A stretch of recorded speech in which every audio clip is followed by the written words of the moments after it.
Hema committee റിപ്പോർട്ടിൽ cinema താരങ്ങളെപ്പോലെ രാഷ്ട്രീയക്കാരും കുറ്റക്കാരെന്ന് ശോഭാ സുരേന്ദ്രൻ. മുഖ്യമന്ത്രി പിണറായി വിജയൻ 5 വർഷക്കാലം റിപ്പോർട്ട് പൂഴ്ത്തിവെച്ചു. ഇപ്പോൾ റിപ്പോർട്ട് പുറത്തു വരാൻ കാരണം വിവരാവകാശ കമ്മീഷണറുടെ ധൈര്യം കൊണ്ട് മാത്രമാണ്.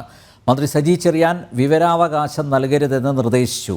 സാംസ്കാരിക മന്ത്രിക്ക് പേരുകൾ മറച്ചു പിടിക്കാൻ എന്ത് കിട്ടിയെന്ന് പറയണമെന്നും ശോഭാ സുരേന്ദ്രൻ. ഭരണഘടനയെ അംഗീകരിക്കാത്ത, വെല്ലുവിളിക്കുന്ന സാംസ്കാരിക വകുപ്പിൻ്റെ മന്ത്രി ശ്രീമാൻ സജി ചെറിയാൻ മുൻപ് വിവരാവകാശം ചോദിച്ചുകൊണ്ട് ചെന്ന ഒരു വ്യക്തിക്ക് വിവരാവകാശം കൊടുക്കരുത് എന്ന് വിവരാവകാശ കമ്മീഷന്റെ തലപ്പത്തുള്ള വ്യക്തിയെ ബോധ്യപ്പെടുത്തിയിട്ടുണ്ട് എന്നുള്ളത് യാഥാർത്ഥ്യമാണ്. ഈ കമ്മീഷൻ റിപ്പോർട്ടിൽ ഇതിന് കാരണക്കാരായവർ സിനിമാ മേഖലയിലുള്ളവർ മാത്രമല്ല, രാഷ്ട്രീയ രംഗത്തുള്ളവർ കൂടിയാണ്.